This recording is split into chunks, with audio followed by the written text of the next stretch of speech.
I never played Mario. Oh, what? Yeah. I love those two different reactions. You were like, oh, what do you mean? And I'm like, yeah, tracks. This is a particle podcast. WA Science told different. Powered by SciTech. Good evening, everybody. My name is Morgan. And I'm Leon. And I'm Beth. And welcome to Please Look Up, your monthly deep dive into space news. And commentary. Recorded at SciTech on Whadjuk Noongar land. Wait a minute, that's the producer.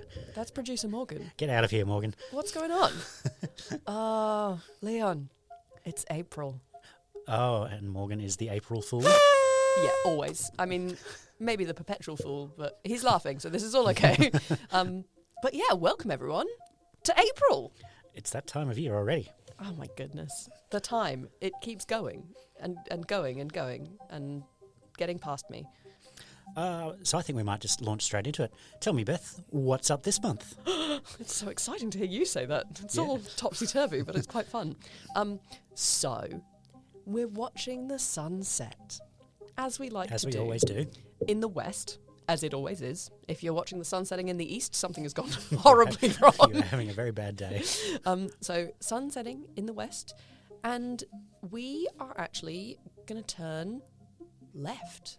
Yes, we've been turning to the right for the past couple of months to look Yeah. up to the north, but to the left this month. Yeah, we're going to turn left, so we're facing south, and then a little bit more to face southeast, where rising above the southern horizon, I don't know why I've gone David Attenborough, but I have. Rising above the southern horizon returns to our skies in its full height, the Southern Cross, which of course marks the rising of the Milky Way. No, that's probably enough of that. Yeah, this is what happens when we record in the morning rather than the afternoon, Yeah. is you get slightly unhinged morning, Beth. Beth's morning coffee hasn't worn off yet. So the Milky Way is appearing in the southeast. Yes. And it's marked by the Southern Cross, you mentioned. Yeah, so it's fairly common in Australia for people to know about the emu that is hiding in the Milky Way. Its face is actually the Coalsack Nebula, which is actually a sort of dark patch in the Milky Way, which is why it's called the dark emu, because it's not the Milky Way itself, it's all the dark patches in it, which are actually clouds of dust and gas in space blocking the light from the stars in the Milky Way. And the Coalsack Nebula is like just underneath the Southern Cross. Well, I like to think that the emu is wearing the Southern Cross as a crown.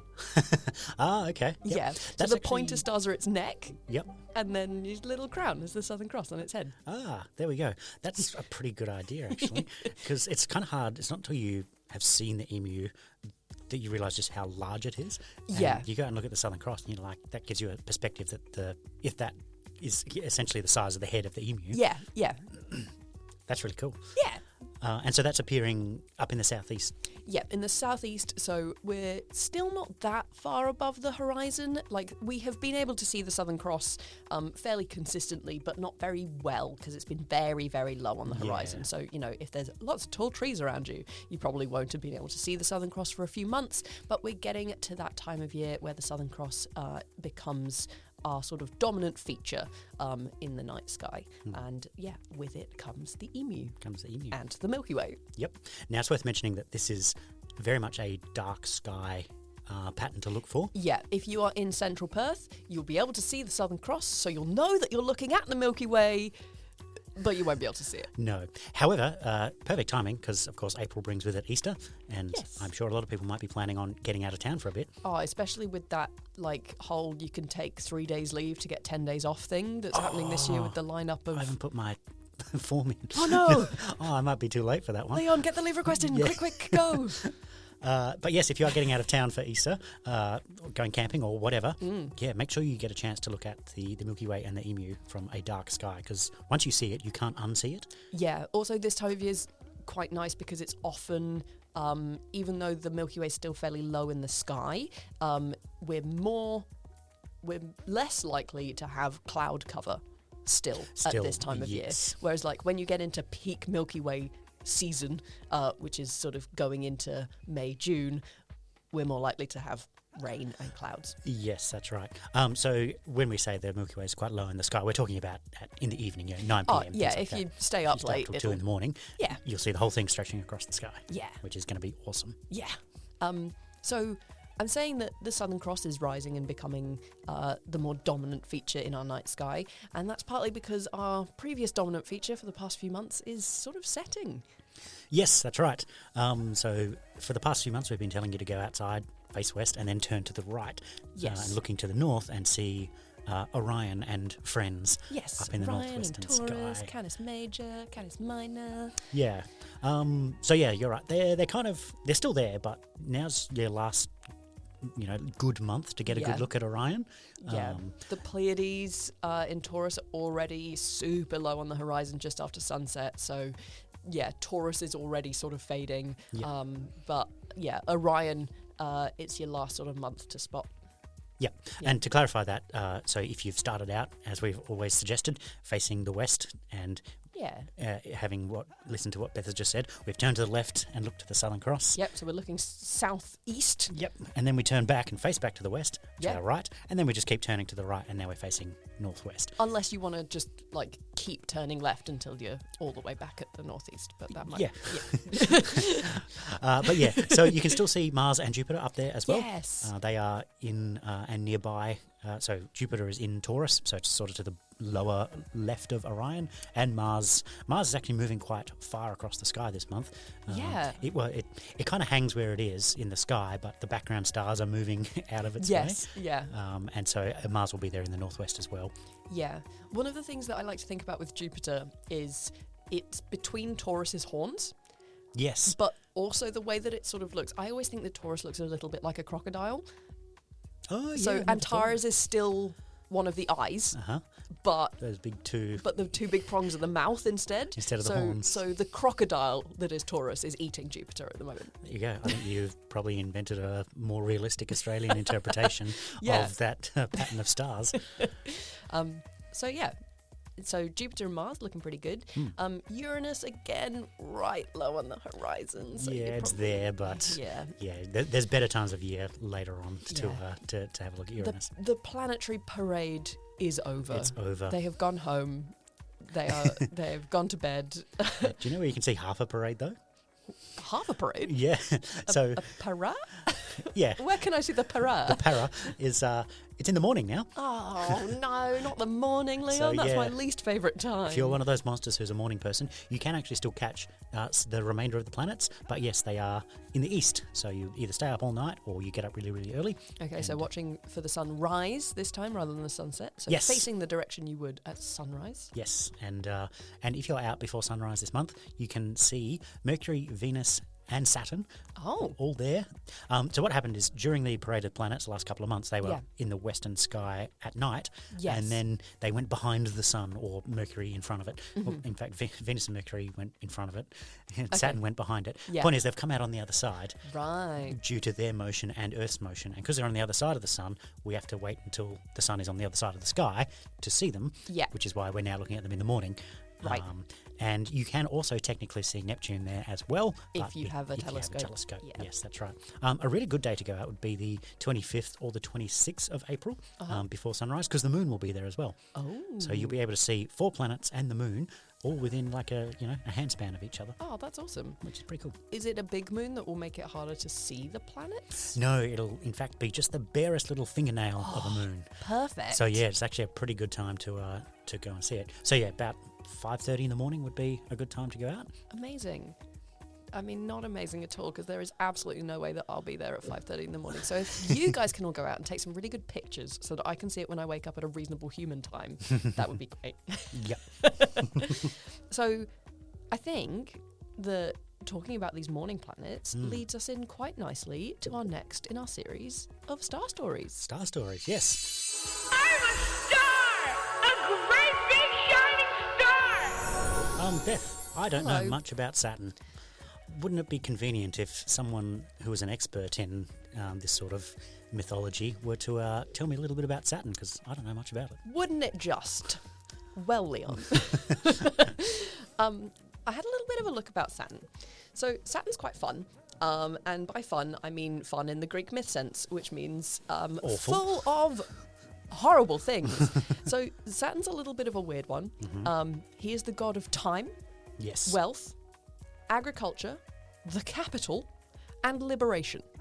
That's a interesting portfolio. Yeah, it's really weird. And it's so interesting, though, when you start to dig into this, all of the symbolism that has, like, proceeded through everything. So even there is conversation that death wielding a scythe is to do with Saturn. Really? Because it's about the passage of time, which includes death, but also agriculture, which is the scythe. Oh, wow. I'd never put those two together before. Yeah, so there's some really weird, and obviously when you're talking about mythology and symbolism that's coming from it, what tends to happen is it's actually several different stories conflated, and it's just like whichever that individual person's like personal history and personal connections of the time. I'm not saying like for everyone this is the reason why death is portrayed like this, but yes, that is one potential theory as to why death appears with a scythe. There you go. Yeah, I'm only really familiar with Saturn and time because obviously Cronus is the Greek. Yes. Yeah. So often conflated with Cronus, which is where we get a lot of the words around time. So like chronic and like chronology, things like that. All to do with time. But what's quite fun when you're talking about this Greek and Roman stuff is the Roman gods did sort of exist independently of the Greek for a time, and then when Rome conquered Greece, they just sort of went, yeah, sure, we'll just assign all of those traits. So Saturn then took on a lot of the... because it's like, oh, these are both our time gods, so we're just going to sort of mush their mythologies together. Yep. So Saturn, as with many of these very ancient figures, had a sibling wife. So Saturn's was Ops.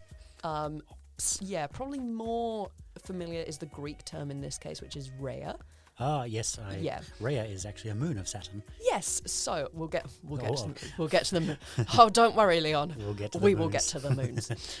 Now, the children of Saturn are very familiar to anyone who knows anything about planets. So among Saturn's children, we have Jupiter, Neptune, Pluto, Juno, and Ceres. There you go. Loads of planets / dwarf planets / space missions. Yeah. Now, Saturn... So is this where, like, the phrase old father time comes from? Sort of. This whole, like, passage of time, like, Saturn is often depicted as an old man. And there's also this whole thing where Saturn ate his children. Yes, he did, didn't he? Yeah. So there was a prophecy that Saturn would be killed by one of his children, so he ate them all. Yes.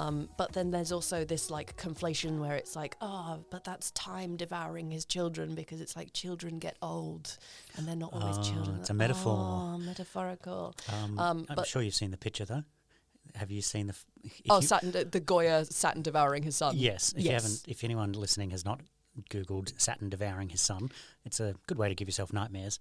Yeah, it's fairly memed at this point, okay, so you're probably fairly familiar with it, even if you don't know what it is. Yeah. But yeah, like creepy giant eating someone's But yes. But then Jupiter, depending on which story you look at, or Zeus, was the last born and went, oh no, and then like fed Saturn rocks and then cut the other kids out of the. Yeah, that's right. The story I heard was Jupiter's mother. When Saturn demanded to eat the child, she gave him a rock instead. And yes. Jupiter was raised elsewhere and then came back and overthrew Saturn. Yes, and like because gods don't die, they were all just still there chilling in his tummy, and they were like, okay, so I don't know what the point of eating. And then, of course, Saturn does die, but not really, but is killed by it. Yeah, I don't know. But the word Saturn crops up in a lot of places. So Saturday. Yes. Yeah, Saturn's Day. Saturn's Day. Which is also a little bit weird and a little bit fun because of just how we call days of the week, is that most of them are actually based on Norse mythology. Really? Yeah. All so right, let's go through it all. Saturn's Day. So we've got Saturn's Day, and then Monday is just Moon Day. The Moon Day. Sunday is obviously the Sun's Day. Sunday is Sunday, but then Tuesday is Tyr's Day. So Tyr, Tyr. Being one of the Norse gods. Wednesday is actually Woden's Day. Yep. Thursday is Thor's Day. Friday is Freya's Day or Frigg's Day. Oh, there you go. Yeah, so most of them Norse. But then Saturn's up there as well. Saturn's up there. Yep. Yeah, why not? Yeah, but maybe passage of time, days of the week. Ooh, could be. It's all connected. Yeah. And then the other thing we've got is the Roman festival of Saturnalia.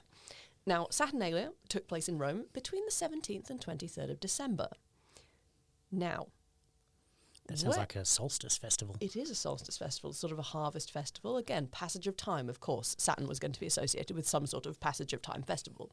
However, when Rome started becoming Christian, we've got this thing where we've got to merge all our festivals together because people are like, what do you mean I can't celebrate Saturnalia? And so there's sort of a theory that maybe Jesus' birthday was not actually on the 25th of December, but they kind of wiggled it there because people were going to celebrate Saturnalia anyway, and so they had to give people a festival to celebrate in December-ish times, so they made it that. But it means that actually quite a lot of the Christmas traditions are actually from Saturnalia traditions because people were going to do this stuff anyway. There you go. So we just kind of had to rebrand it. Yeah. I mean, it's quite topical that you should point that out anyway, given that Easter is basically the same thing.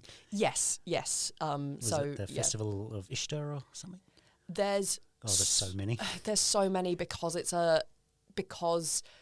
all of these festivals, and the reason that they all line up as well. So like a lot of people notice that, especially before Christmas, you've got stuff like Hanukkah and Kwanzaa that all like tend to sort of fall around the same time. And it's because just of the way that people are, is that actually what we want is we want a harvest festival to celebrate having all of the food. We want a light festival to cheer us up in the middle of winter when it's all very dark. We want a, oh, thank God winter is over festival in the spring.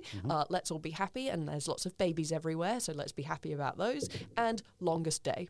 So basically the 4 solstices throughout the year, solstices and 2 equinoxes. 2 equinoxes.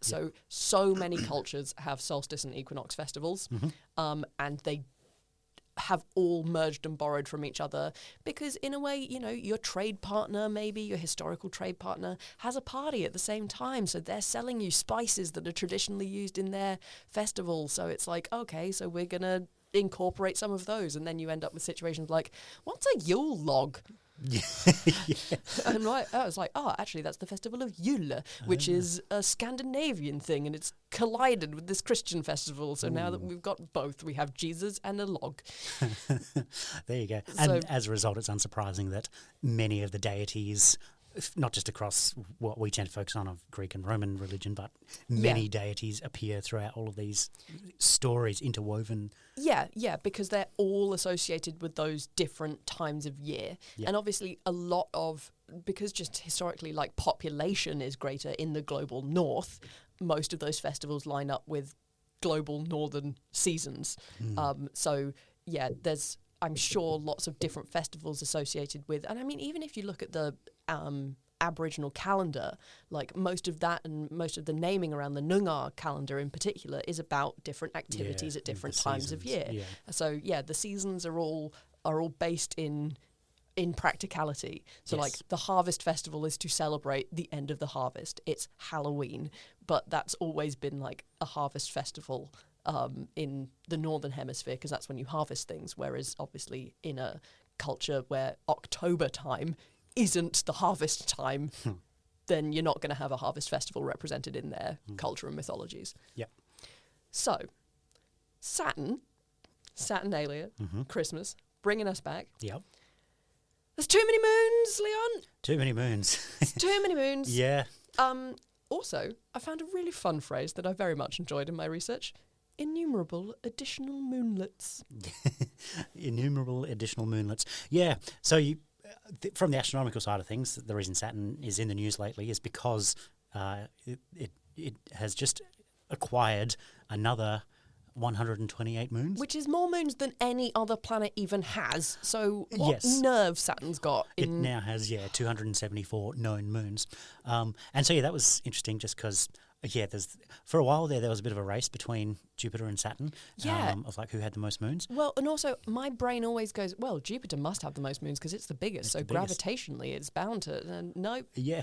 No, Saturn's just like, well, if I can't be the biggest, I am the prettiest, and I'm going to have the most moons. Have the most moons. Yeah, see, when I first started presenting shows in the planetarium at SciTech, don't age yourself, Leon. I know.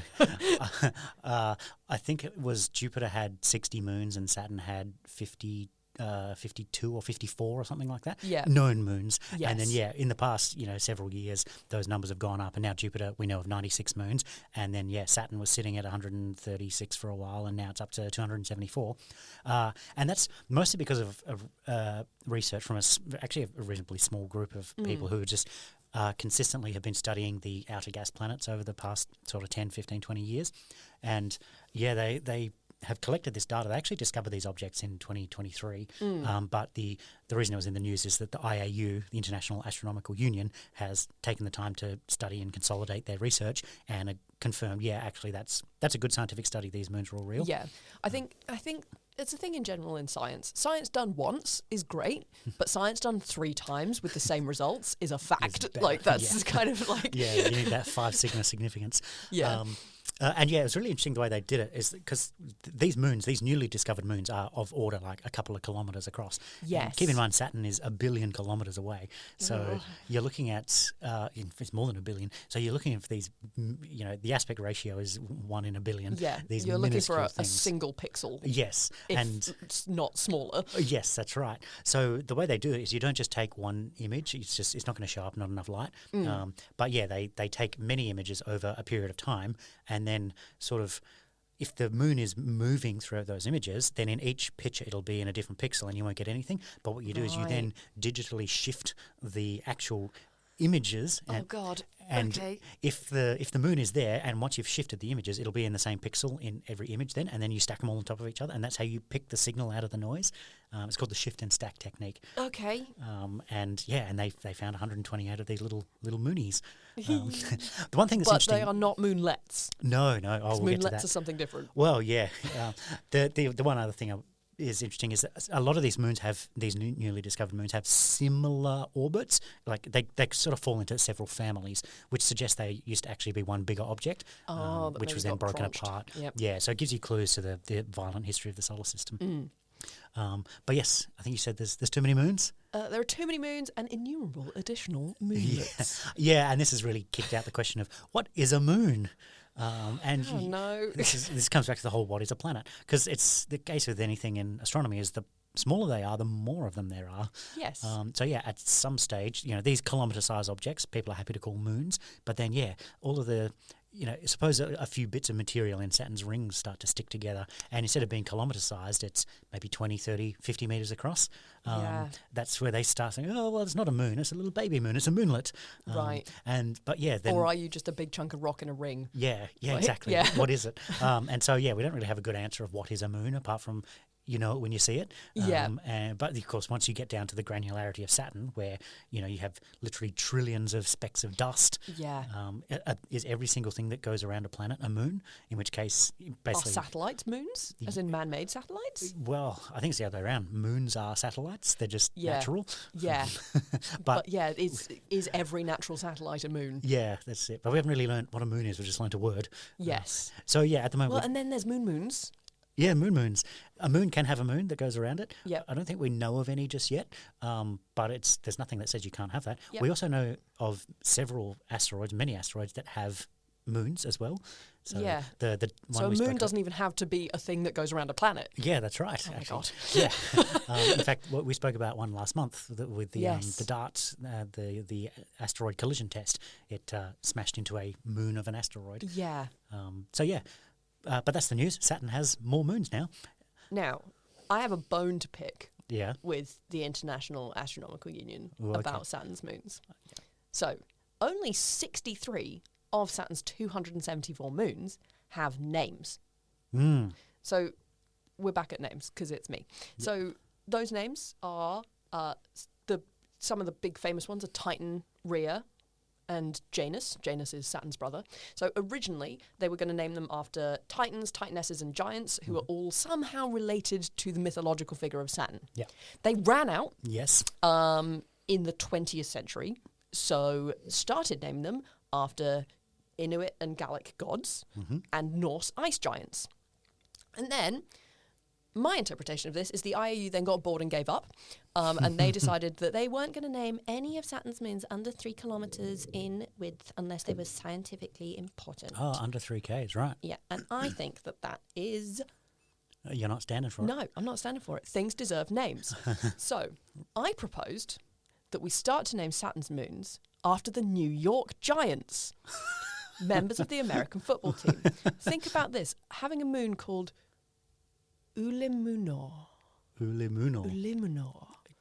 Who is a current member of the New York Giants. Don't worry, I checked his Wikipedia page. There is no controversy section. Okay. But, like, that sounds like a moony kind of name, right? Mm-hmm. And then it was pointed out to me, a non-Australian, that we have local giants, the GWS Giants.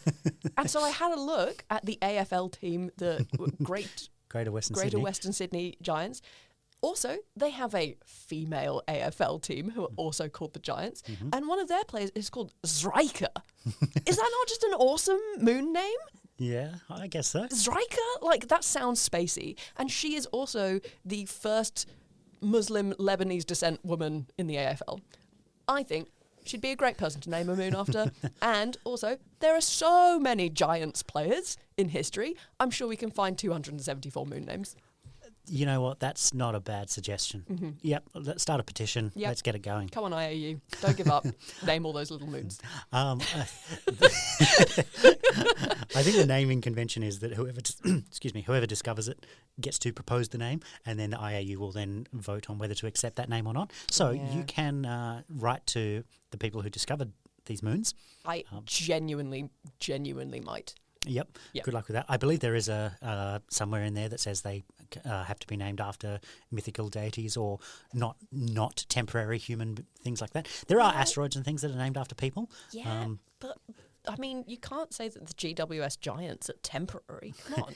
No. They're a cultural cornerstone. I know nothing about AFL, so I don't know what I'm saying. They're a relatively new team. Oh, damn it. But yeah, I still think it would be cool. There's plenty of giants. We're not going to run out of those. Yeah. Okay. I see the thread of logic that runs through there. Yeah. I just don't think you're going to have much luck. It's good suggestion. We can but try. Oh dear. So I think that's all I've got about Saturn, and it's way too many moons. Beautiful. Thank you so much, Beth. Still focusing on the night sky. I want to talk about crabs. Oh. It's time for the constellation of the month. Constellation of the month. Orion. That's my crab noise. Ah, yes. So Beth is emulating the what is it? The claws. Claws. Yeah, sure. Why not? Yeah. So the constellation of the month this month is Cancer. Crab. Yes, Cancer the crab. Which, to get straight to the point, the ancient Latin for crab is Cancer. See, I looked into this because it frustrated me. Because I was like, how have we ended up with these two words that Cancer means a crab and also a tumour? And I was like, how has one thing come to mean two such different things? Have they come? Because quite often you look at this and it's like the same word and it's come from Latin and Germanic and it means two totally different things. And I know that cancers, like body cancer, was called, like, they were called cankers for a long time in older English, and I was like, oh, so did cancer come from canker? And I literally just googled the etymology, and it was like, when I looked for cancer etymology, it was like from canker in Old English and cancer in ancient Latin. And then I was like, okay, canker etymology, and it was like, comes from cancer in ancient Latin and cancer in English. And I was like, what do you mean? This is the Wikipedia problem all over again. So yeah, it turns out the word cancer just means crab and also just means tumour. Oh, there you go. But it probably comes from the Proto-Indo-European word or like suffix or prefix kar, K-A-R, meaning hard. That's sure. Yeah, so Proto-Indo-European is like the big mother big language of, like, if you go back far enough, basically nearly all languages except for Finnish and Hungarian basically came from Proto-Indo-European, European even. So yeah, this car means hard. So I imagine cancer came from hard shell and a hard lump in your body. Yeah. So, there you go. Yeah. Well, frustrated me. I went on a bit of a just a circle. Detour. No, it wasn't even a detour. It was just a circle. It was like cancer comes from canker, canker comes from cancer, and I was what do you mean? So yeah, it just does mean both. There you go. Now, if you want to find Cancer in the sky. Yes. So it is a zodiacal constellation, zodiacal. It is the dimmest of them all, though. Yes, it's a very, very faint one. So you might actually be best looking for Jupiter and Mars to help you guide the way. Okay, so we've watched the sunset in the west. Mm-hmm. We're turning right. We're turning to our right to find Jupiter and Mars. And Mars. And then what you want to do is draw an imaginary line between them. Okay. Because what zodiacal or zodiacal means is if you plot the path of the planets and the sun over the sky, they don't just move anywhere. They actually move in a pretty consistent pattern across the sky. Ecliptic. The ecliptic, as it's called. And constellations that appear in the ecliptic are called zodiacal. And so to find Cancer, because it's a zodiacal one, you just keep drawing this line from Jupiter to Mars and then just a little bit further, maybe another handspan, and you'll find the region of the sky that we call Cancer the Crab.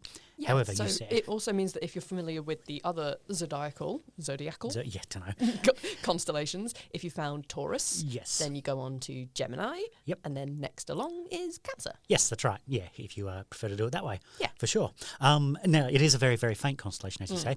It looks like a capital Y in the sky. Okay. So, yeah, you just go out and look for a capital Y, sort of just past Mars, Yeah. and that's the sort of pattern. So, in some drawings, it's shown as like a, if you imagine the capital Y where the arms stick out the top, Yes. if you imagine flipping that as well and having some, I guess, legs stick out the bottom. Okay. Sometimes it's also drawn like that, Right. which might be to emulate the symmetry of a crab, you know, Yeah, the claws on yeah. either side, things like that. So yeah, it's a pretty interesting constellation. It's got two really, really noteworthy things in it. One that you can see with your background telescope, and one that you need something a little bit more sophisticated to see, but is really, really cool. There is a star cluster in it. Ah, yes, an open cluster, An open cluster. the Beehive Cluster. So that's one of the nearest open clusters to Earth, and it's actually been known about for a very, very long time. So in Ptolemy actually wrote about it. The quote is, "Nebulous mass in the breast of Cancer." Ah, there you go. So yes, so it appears to the naked eye as more of a nebula, Oh, like a as it's fuzzy just a kind of region. fuzzy smudge. Yep. But yeah, so that's it. Where can we find it? In the breast of Cancer. You draw the crab. It's in sort of It's the middle. right in the middle of it. Yeah. Yeah. And so, what does it look like if I point my little telescope at it, or even just some binoculars? Well, it's an open cluster, so it is a group of about 1,000 stars. I mean, you wouldn't be able to see all 1,000. Yep. But yeah, it's if you're naked eye, you're just sort of looking at a smudge. But with even some very basic equipment, you can definitely start to pick out some of those individual stars. Yeah. Yeah, as you say, 1,000 stars. Yeah, you won't see 1,000. A lot of them would be too small and too faint. Yeah. But yeah, you can definitely see some of the biggest and brightest ones. Now, while I was researching the Beehive Cluster, I found a sentence which I didn't fully understand. This sentence was that the age and proper motion of the Beehive Cluster are similar to that of the Hyades, which is the group of stars that make up Taurus's face, which means that they may have similar origins. So the age bit, I understand. It's like, well, it's roughly the same age as these stars, so it might have come from the same place. Yep. What's proper motion? How does that play into all this? Yeah, proper motion's an interesting one. Astronomy has lots of really bad jargon. And proper motion's not too bad as on the scale. Yeah. Ask me about magnitudes one day. Oh, no. But proper motion is actually just it's angular motion across the sky relative to our solar system. So in the sense of they're typically very, very small, but it might be moving at, say, 1 degree per century, for example. Okay, so like at the moment, the Hyades make up Taurus's face, but then maybe in like 3 million years, they will have shifted out of Taurus's face. Yes, Taurus's face will be a different shape. Yeah, that would mean that the Beehive Cluster at the moment, and also like 1,000 years ago, was in the breast of Cancer, but in several million years, it will have moved the same sort of distance across the sky that the Hyades will have. Yes, that's it. Because it's moved the same amount across the sky and it's roughly the same age, that sort of implies that it may have come from the same place. Yeah, more or less. Because, when you look at the proper motion of just a random selection of stars across the sky, they're moving in any which way they want. And we actually can simulate this in the planetarium, where we can put like a long exposure on the stars and then wind the clock forward by a million years, and it just turns into spaghetti mess. However, when you look at the Hyades and you look at the Beehive Cluster and their motion, as you say, they're almost in phase with each other, in sync. Yeah. So it suggests they may possibly have had a similar origin. It's hard to it's very hard to space estimates. Yes. That was the bit that I meant to mention before, which is that I say that proper motion is the term given for the apparent movement of things across the relative to the solar system, and the thing to I think the second half of that sentence is the important part, relative to the solar system. So we know that the solar system is moving through the Milky Way galaxy. So it's not the absolute motion of the object around the centre of the Milky Way. Right. So, but it's relative to us. Yeah. But then keeping in mind that we're moving at some number of kilometres per second through the galaxy. Oh, so because if they might have consistent movement to each other, but the way that we're moving might make them look more in or more out of phase than they actually are. Let me think through that. Not necessarily. More just that that if we say that this object is moving, because you can turn this 1 degree per century or whatever into kilometres per second if you wanted to. Yeah. And if we say it's moving at 35 kilometres per second, that's to note that it's relative to us, but we are ourselves moving at 60 kilometres per second around the galaxy. Okay. So in total is moving 60 kilometres plus. Plus or minus, but also depending on the angle and things like that. So yes, you don't really need that level of detail, but just to keep in mind that that's not the speed that it's necessarily moving through the galaxy. It's just the speed relative to us. Yeah. Sorry, that's a way too detailed answer for what is proper motion. No, it's great. Thanks, Leon. Now, you said that there were 2 interesting things within Cancer. What's the second one? Yes, well, 2 for top of the list too. Yeah, there's probably many, many more. The other really exciting thing is a star. It's a very, very faint one within the constellation of Cancer. It's called 55 CNC. CNC is the abbreviation for Cancer. Wow, snappy. Yeah, or 55 Cancri. Snappy. Very good, yes. Yeah. crab claws. Snappy. And the reason 55 Cancri is exciting is because it has 5 known planets. Oh. Now, exoplanets. Yes. The two next levels of detail. Firstly, the star itself is not too dissimilar to the sun.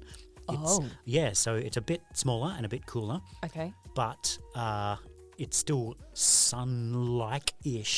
In the scale of stars, it's pretty similar to ours. It's not too far off. And it's not UI Scooty. No, you from a few episodes back. Bigger than our solar system. Then the other exciting thing is, of these planets, one of them's really, really, really far away. Okay. It's about 3 times the size of Jupiter. It's like the Neptune of our solar system. No, we'll get to that. Oh, okay. Sorry. Yeah, it's got 3 more that are too close to the star, and so they're really, really hot. Mercury. Yeah, they're actually closer to the star than one of them is actually closer to the star than Mercury is to our sun. Ridiculous. Yes. However, right at about the distance of Earth to our sun, there is a planet in the Goldilocks zone. Oh. Yes. So we call it the Goldilocks zone. Is the distance you need to be from a star where it's neither too hot. Because the porridge is not too hot. No, it's not too cold. It's just right. And just right in our classification is between 0 and 100 degrees Celsius. Where water can be a liquid. Yes. Now, the interesting thing about this planet is that it is about the size of Neptune. So we don't think the planet itself is going to have oceans. It's probably a gas planet. Giant. However, Neptune has 14 moons.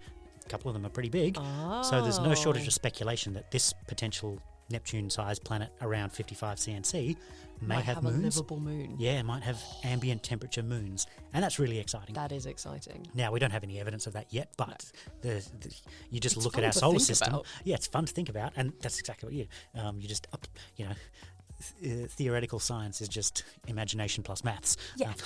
And so you can do the maths, you can work out the probabilities and things like that, and it's a really exciting place to study. Oh, that's it. That is interesting. Now, I noticed that you didn't mention the Crab Nebula. No. You would think, wouldn't you, that the Crab Nebula would be in the Crab constellation. Not even close. It is not. Well, it's not too far It's away. in Taurus. It's in Taurus. Yeah. Why is it Crab Nebula called the Crab Nebula if it's not in a crab? I think we covered this before. It's because... Oh, we did! Yeah. I think this was in, like, the very first... I think that the Crab Nebula was my first space picture of the month, actually. Yes, it was, yeah. Yeah. And I remember saying at the time that in the days when the Crab Nebula was discovered, they didn't have photography, sorry. Yeah. So they would draw what they saw, and the first guy to discover the Crab Nebula couldn't draw for shit, and so his drawing ended up looking like a crab. Okay, so the Crab Nebula is called the Crab Nebula because it looks like a crab, but it is not in the crab, it is not related to the sky crab. And it doesn't look like a crab. It doesn't look like in a crab. modern telescopes. Okay. So, but the name stuck. Yeah. Remember I said astronomy has a lot of bad jargon? Yeah. It's Crab Nebula, one of those. Crab Nebula, one of them. So talking of jargon and silly names for things, I've got a couple of points about our star names. In Cancer, they're quite dim, so like we said, they're not super exciting. Except Zeta Cancri, or Zeta, is called Tegmine, which means the shell. Oh, that's handy. Which is very, very fitting. But then Delta and Gamma Cancri are known as Asellus australis and Asellus borealis. Oh, okay, so something north and something south. Yep. Donkey.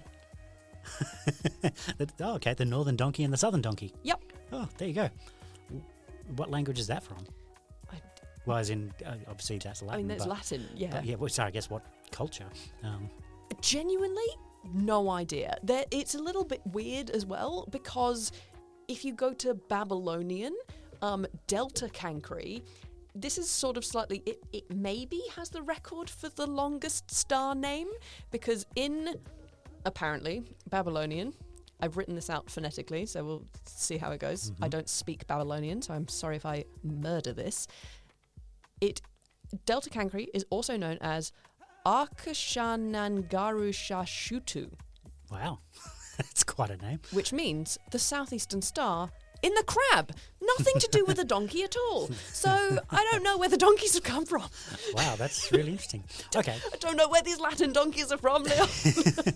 So we're looking for a Y-shaped pattern of stars that is a crab, but also two of those stars are donkeys. Yes. Perfect. Yeah. All right, I'm happy to roll with that. Yeah. Yeah. So the Crab Nebula, not in the crab. The crab is a crab, has... Beehives, but also something that is known as a nebulous mass in the breast of the crab, and two donkeys, and a shell. Love it. There is also one more, which is X-Cancri. X-Cancri. Oh, that's Chi? Yeah, but it's X-Cancri. Sorry, I'm making like a little arm motion. It just feels very cool. Which is apparently the reddest star in the sky. Which is probably partly why it's quite hard to see. Oh, I'm curious what metric reddest is. And there are actual metrics in astronomy. I'd love to see the data on that. Like I did try and look into it, but again, it's one of those things where I think that there are probably 4 or 5 stars that could be the reddest, depending on who you ask, and depending on what the weather's doing on that evening. Yeah, that'd be... there's things like the U minus...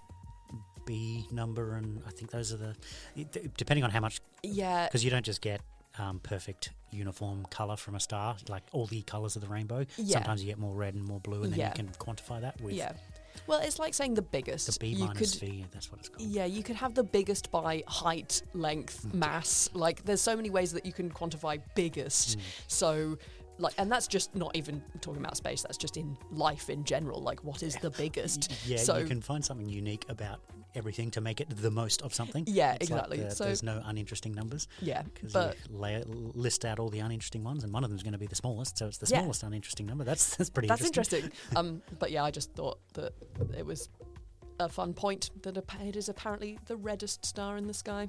Cool. Don't know what it means, but go out, have a look, see if you think it's redder. All right, I'm going to do some reading about that. So, I think that's everything we've got to say about crabs. I think so. Yeah? Yeah. Yeah. So now... I want to talk about spaceships. Do you want to talk about spaceships or people on spaceships? Bit of both? Bit of both, yeah. Bit of both? Yeah. All right. I mean, really, what we want to cover, this is Spaceflight Focus, by the way. Yeah, Spaceflight Focus. Still going to sing my own jingles. Let's go. 2, 1, we have a liftoff. Just to cover the fact that you would have seen by now that at last the 2 astronauts, Butch and Suni, who have been on the International Space Station for about 9 months now, returned home. Yes. As of this recording, it was last week. and yes, they made their way back. Featured in our space fail several months ago. Yeah, about 9 months ago. Yeah, so to quickly recap, they went up on the test flight of the Boeing Starliner, which was a NASA wants many alternative vehicles in which they can launch humans. Yes. So if one stops working, the other one can come and do the job. Yep. And so, yeah, they went up on the Boeing Starliner test flight. And on the way up, they had some troubles with their thrusters. Yep.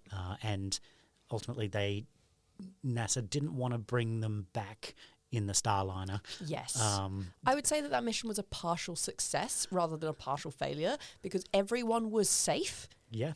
No one was hurt, but also the ship was not quite fit for purpose. No, that's right. Now, for what it's worth, it did safely come back to Earth with nobody on board. Yes, but not worth the risk.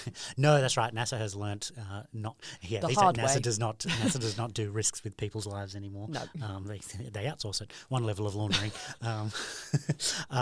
But yeah, it's interesting. I guess I wanted to cover that the media coverage has been pretty sloppy. I know you've got stuff to say about this as well.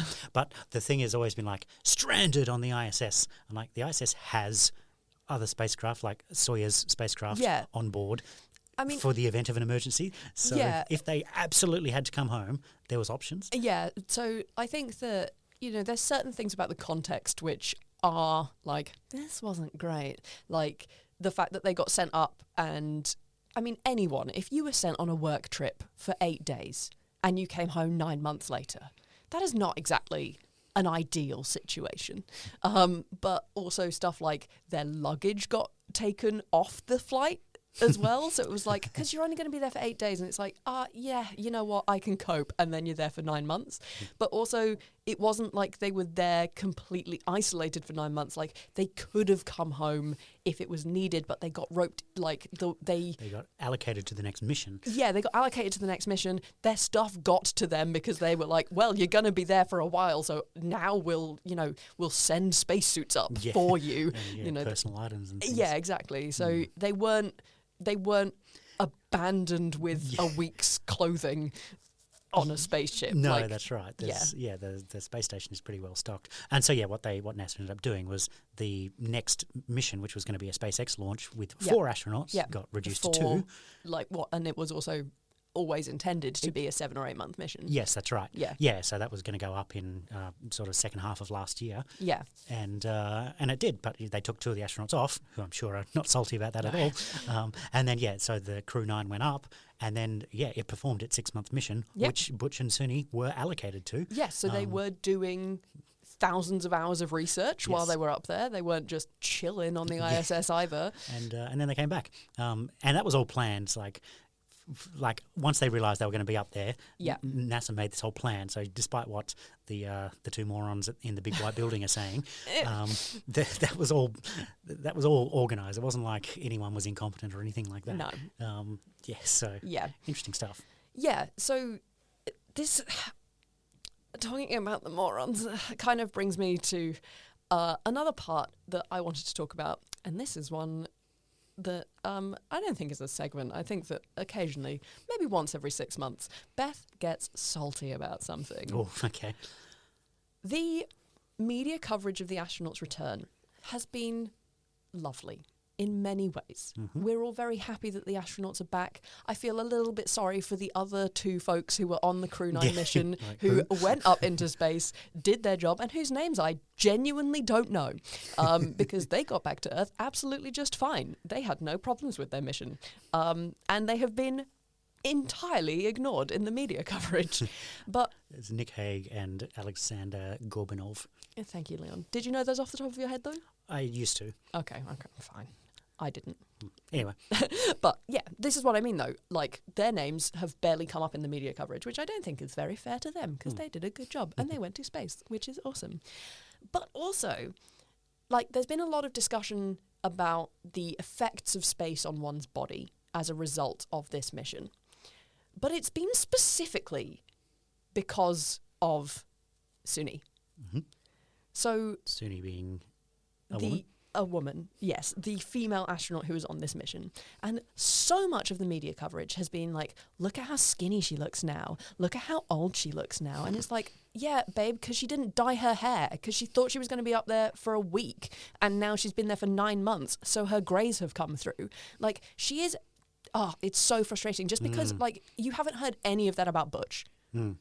Like, it's none of it has been like, ooh, looks like he's lost some muscle mass. Like, none of that at all. It was like, did you see how thin her wrist looked? Like, did you see how old she looks now? Like, ooh, her cheeks have hollowed. And it's like, yeah, because these are the well-documented effects of prolonged periods of low gravity on astronauts. Like, this is not a new thing. Mass. No. Yeah, you lose muscle mass. We know that. Like, you quite often lose weight as well. And it's something that astronauts work really hard on. And they are going into rehab, as all astronauts do, not just these guys because they thought they were going to be there for a short amount of time and were there longer. Like, this is stuff that has always happened, but now it's suddenly getting front page media coverage because a lady now looks too thin and grey and aged, and like now people are freaking out and being like, oh, space ages you, and I'm like...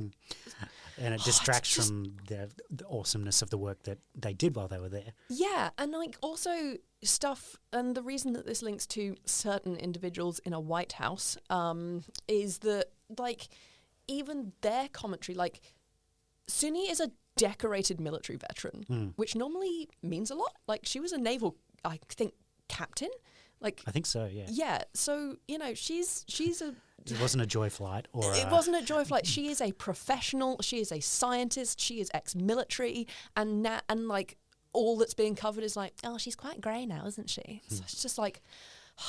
I find that very frustrating that this has been taken in that way. I don't think it's a bad thing that we are educating the public on the consequences of spaceflight. I think that it's a good thing that we know that it's not just a jaunty little joyride up into space, especially as we are talking more and more about like space tourism and commercialization. Like, people should know if you're going to spend 9 months in low gravity that you're going to have to work really hard or you're going to lose muscle mass. Maybe you can't dye your hair in space, you know, but it's just the context that it's been presented in. Yeah, like this is somehow a new thing. Yeah, like it's somehow also like, why this in particular? Because female astronauts have been on the ISS before. It's a bit strange. Yeah, so this is my getting salty platform. Beth gets salty. Yeah, A stinger for that. It'll be a rare one, but it'll be a good one when it is. It's worth pointing out there has actually already been a study called the Twin Study, where they...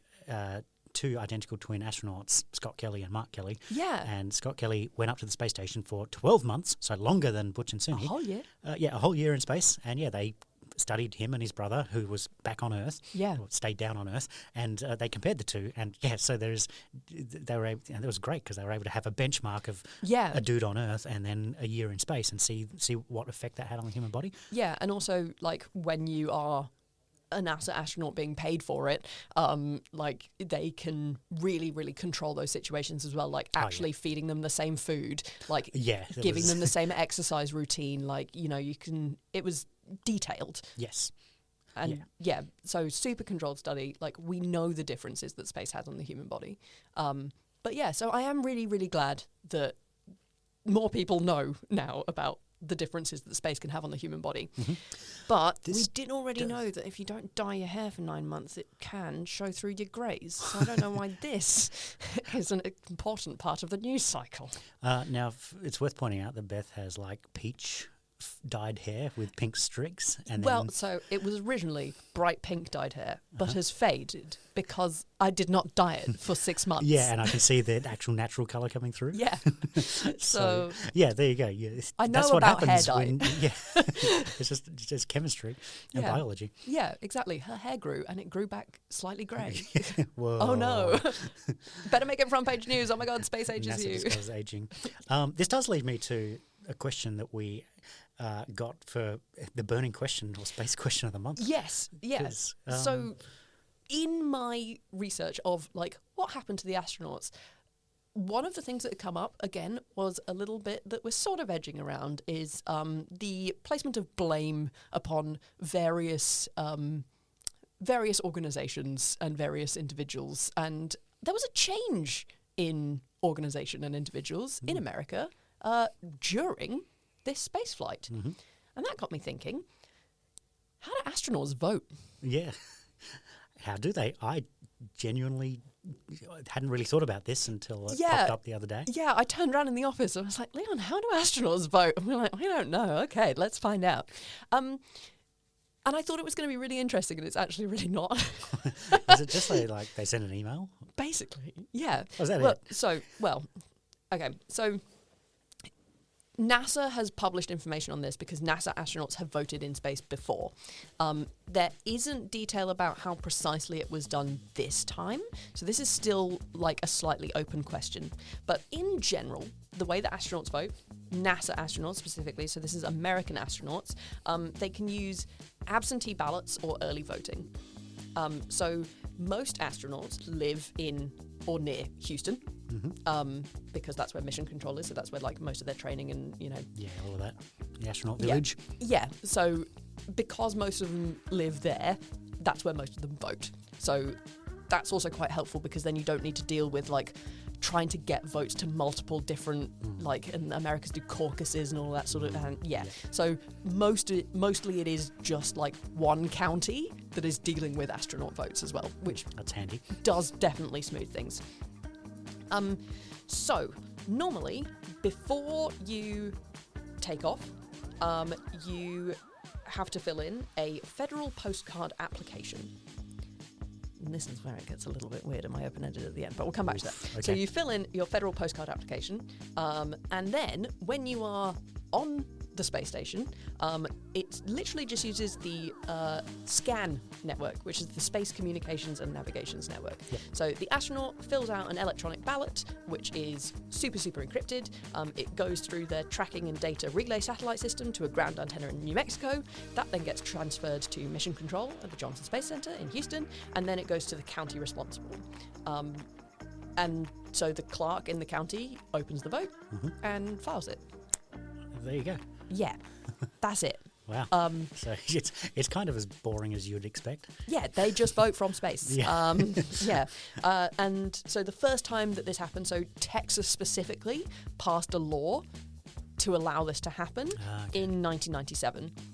So the first, so I think it was known that there would be an astronaut heading up who would be in space over the election period. Right. So that was David Wolf was the first astronaut to vote in 1997. Oh, there you go.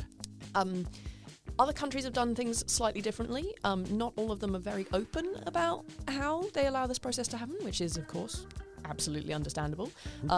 However, I had a little bit of a look into how the cosmonauts, so the Russian astronauts, have voted.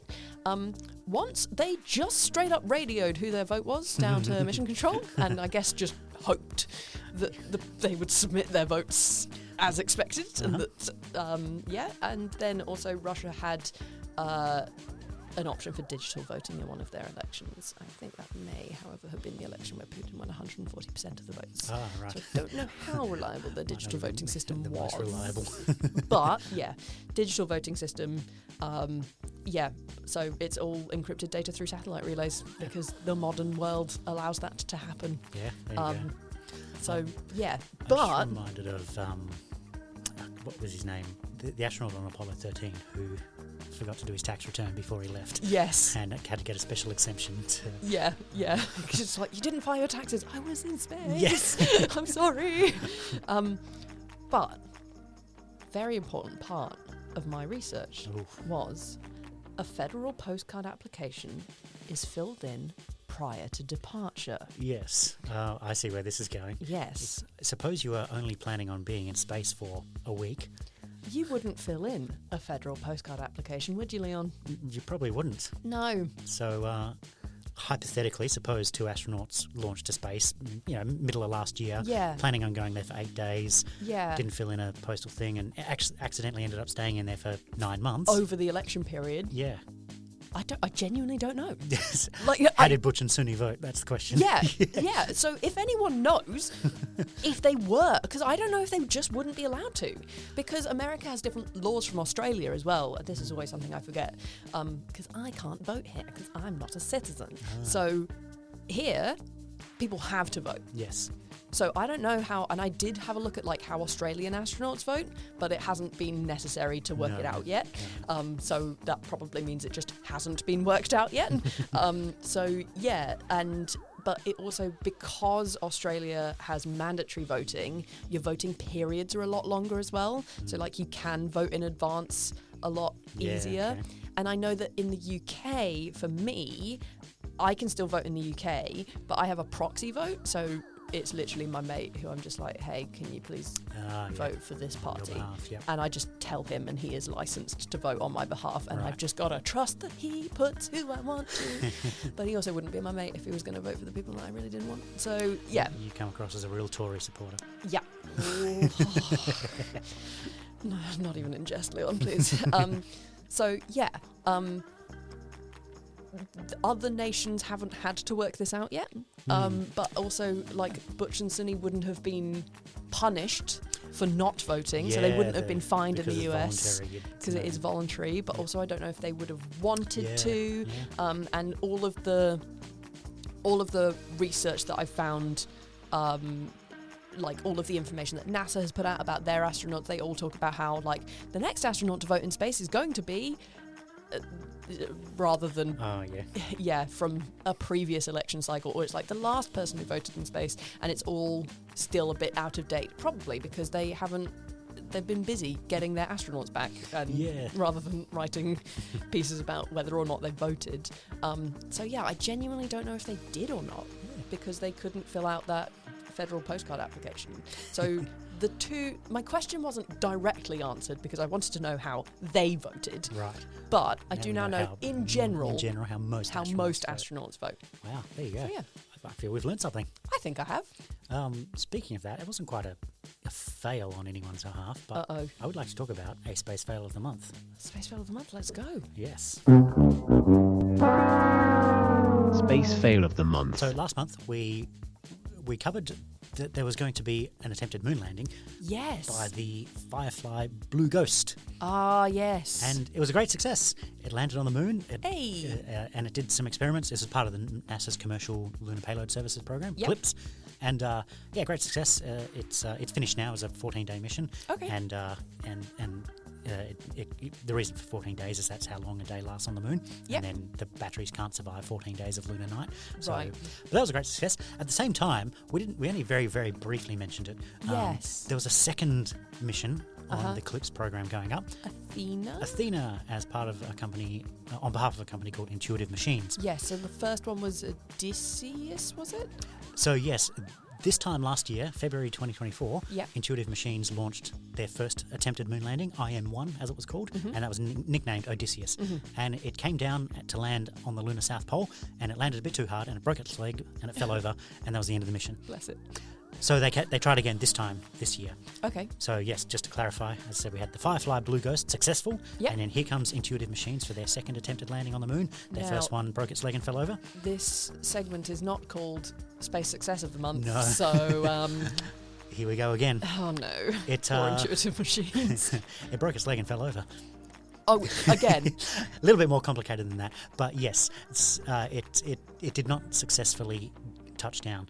When you land on the moon, if you crash into the moon and explode, it's called a hard landing. Right. If you touch down successfully on the moon, it's called a soft landing. Yeah. And so this was what you would call a hard soft landing. As the spacecraft came into land, because all of this is automated, there's no people on board, but there's also no one sitting like with a joystick on Earth. Okay. Because the light travel time to send, fly left to get to the moon is more than a second. Long. Yeah, it's too long. So this all has to be automated. And as this spacecraft came into land, the engines kicked up a whole plume of lunar dust, and it confused their altimeter, and the altimeter lost track of how high am I above the surface. That's not good. And then the spacecraft kind of lost its bearings, tipped over, and then its engines were still firing, and it kind of pushed itself along the ground for like 40, 50 meters, and then it ended up in a crater on its side, and in doing so broke its legs and things like that. The analogy they've given is a bit like a baseballer sliding to the home base. Right. Yeah, coming in and dust, kick up, slide, and all of that dust that then settled on the solar panels, so they couldn't get any power. So they did. I think it was able to work for a few hours on what limited battery it had. Yeah. But that was an unsuccessful attempt at landing on the moon. The second one by Intuitive Machines. Now, I think that they did this to themselves because of their unintuitive naming system. Oh, yeah? Yep. Odysseus and then Athena? Come on, like, choose another member of the Odyssey. Oh, I see. It doesn't, vaguely, but, like, you've gone for one Greek hero and then one goddess. Mm-hmm. Like, no. It's a bit strange. Come on. So I think that next time, if they pick a theme, they'll have more success. Ah, okay. Yeah. All right. Which is why the Artemis missions to the moon are going to go great. Mm-hmm. Because the Apollo missions, awesome. Mm-hmm. I mean, was named after the god of the sun, so maybe was set up a little bit for failure in the beginning there. But this time, Artemis, goddess of the moon, amazing. Apollo's twin sister, amazing. First time we're sending women up in Artemis, yes. That'll go very well. Right, as we spoke about a month or two ago, that Artemis 2 has been pushed out until the end of next year. So that it works. Right. I think that this is something important in space in general, though. Successful delays are so much better than rushed failures. Yeah, that's one way of looking at it. That is where I'm standing. So yeah, I think intuitive machines should name things better. There we go. And then they might have more luck. You can tell them that. I will. When I'm emailing them about naming of Saturn's moons. IAU, yeah. Yeah, I'll also tell them to pass along to their friends at Intuitive Machines. I do. This is like spoiler, maybe, but I want to move on to Space Picture of the Month. Move on, like moon? Move on. Only because once I explain what picture I have for you, it'll all will become clear. All will become clear. Okay, let's have a look.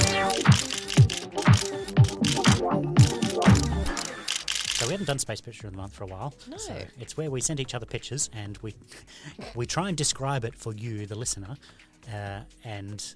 a great radio segment. Yes. And so here's your attempt, Beth. I would like for you to describe to everybody. What is this? What are you seeing? Oh, I was really hoping that it was going to be a picture of a little moon rover on its side waving its little leggies in the air. I think that this looks like an eclipse. So what I'm seeing is a mostly black image. And sort of in the top center, a ring of light, but it looks like a coffee mug ring shape. So, like, if you leave a coffee mug on a table and it gets that little ring stain around the bottom, so it's like there's clearly a ring shape, but you've also got some little coffee like droplets. Yeah. Yep. So when we talk about this small circle in the sort of if we're talking clock face. At about 11 o'clock, there's like a tiny little brighter section. And then at sort of between 3 and 5 o'clock, there's a really, really bright section. It looks like a diamond ring, perhaps. Oh, a diamond ring? I'm just like trying to give some visual clues. Yeah, okay, but like a diamond ring, if you turn your head... Yeah, it's tilted on its side. Yeah.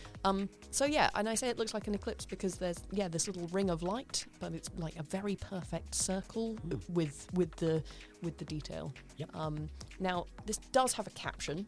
This picture, which I've not read. I'm not looking at the caption. No, I didn't either until I literally I genuinely didn't even look at it just now. And then at the bottom, I don't know if it's just Teams auto-generating description. Must be embedded in the metadata. Yeah.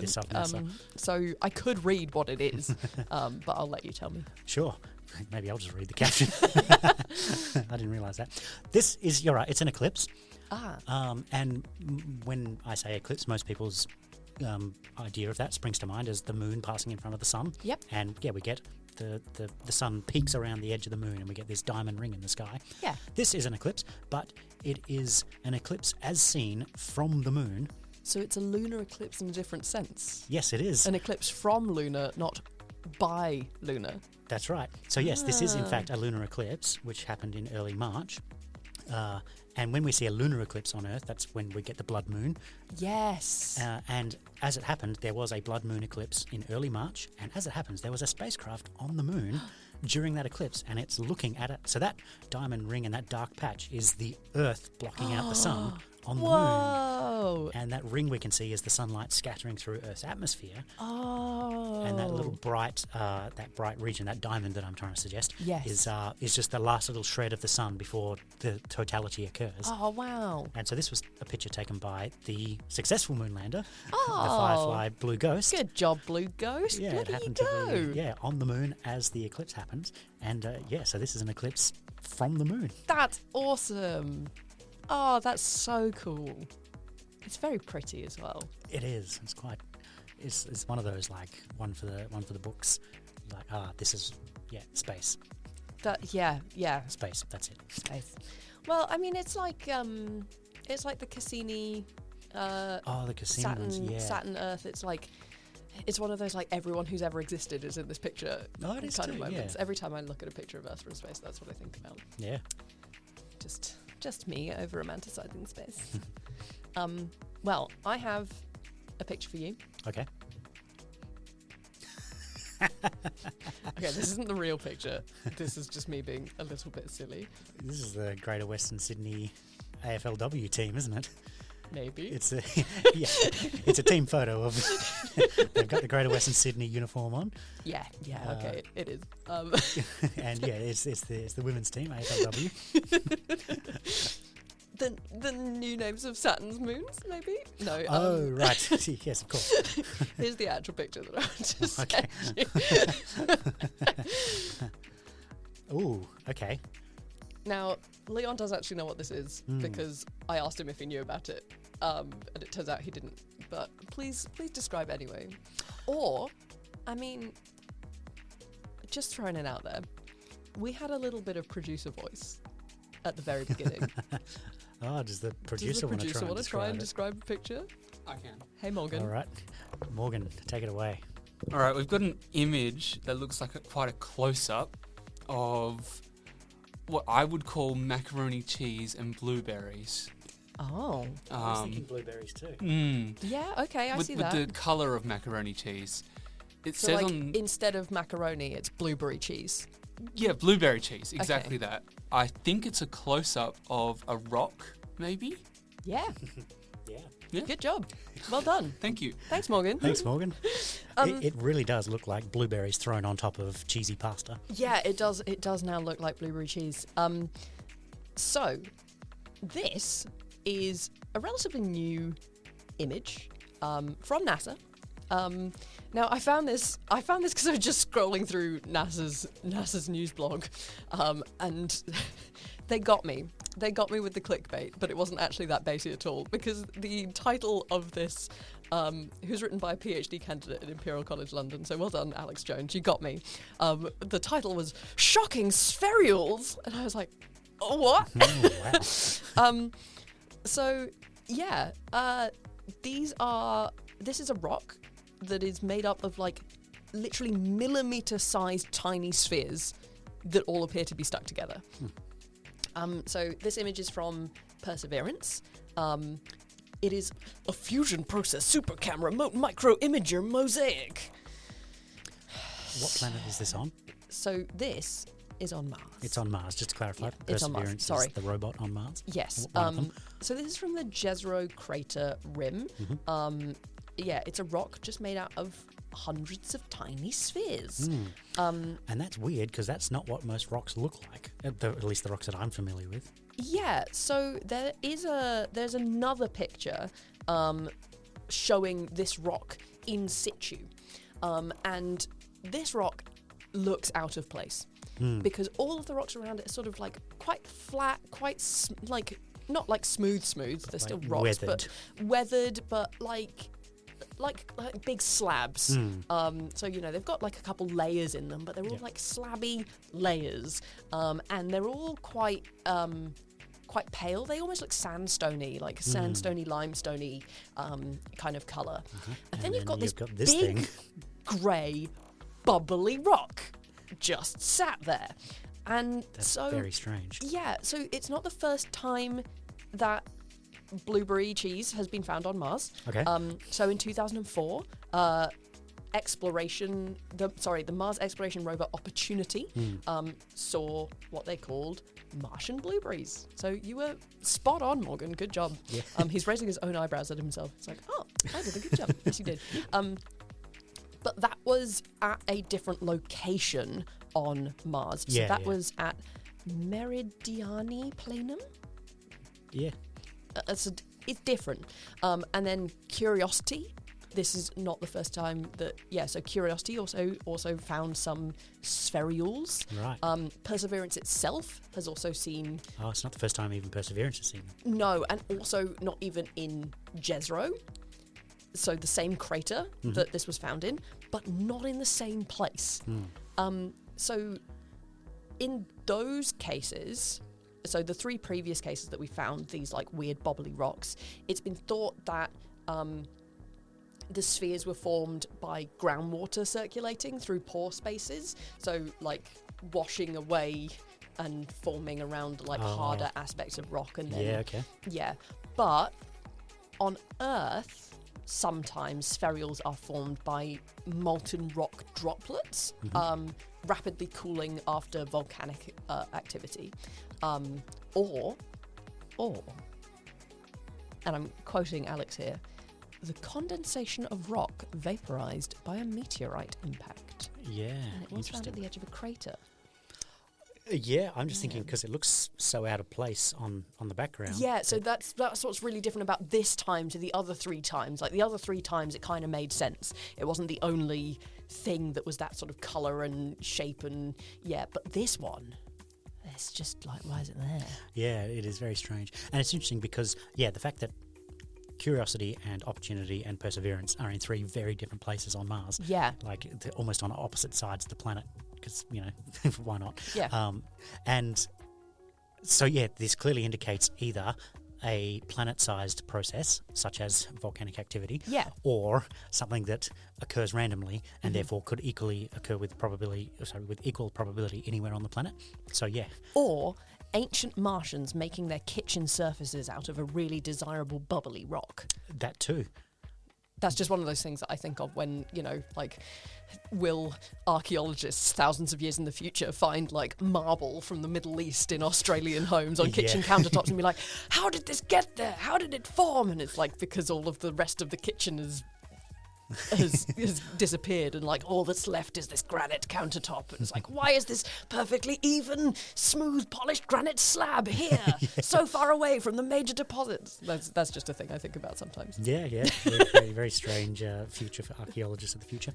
There you go. So spherules on Mars. Spherules. Or shocking spherules. Shocking spherules. Yes. Well, more science is needed because, as you say, there's so many mechanisms that could do that, but without knowing more, it's kind of hard to pin down. Was it volcanoes? Or there hasn't been super active volcanic activity on Mars for quite a while, if I remember. But also, nothing else has happened on Mars for quite a while either. So it could have been sitting there for 1 billion years. Yeah, maybe. So I love that quote from The Martian. If you kick that rock, it hasn't moved for 1 million years. Climb a hill, first guy to do that. Yeah. It's great stuff. Yeah. I guess this month, we've had a couple of... or I've had a couple more like open-ended questions, which kind of brings us to the last question that I have, which is, what do you think? How are we doing? How we doing?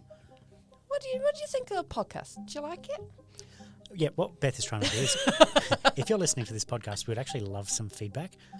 So what Beth is trying to say is that if you're listening to this podcast, we'd love to hear some feedback from you. Yeah. The best way to do that is to just message us at ParticleWA on Instagram, and you can say what you want, whether you like the format, whether you want specific content included, or more of this, please, less of that, please. Yeah. We'd just really love to know. We're looking to make the podcast a bit more, not a bit more, but to expand what we do, and we'd love to know what you want, because we want to make sure that we're not going like, well, we really like this bit, so we're going to do more of that. And it turns out that you guys are like, that's my least favourite part of the podcast. I wish they wouldn't.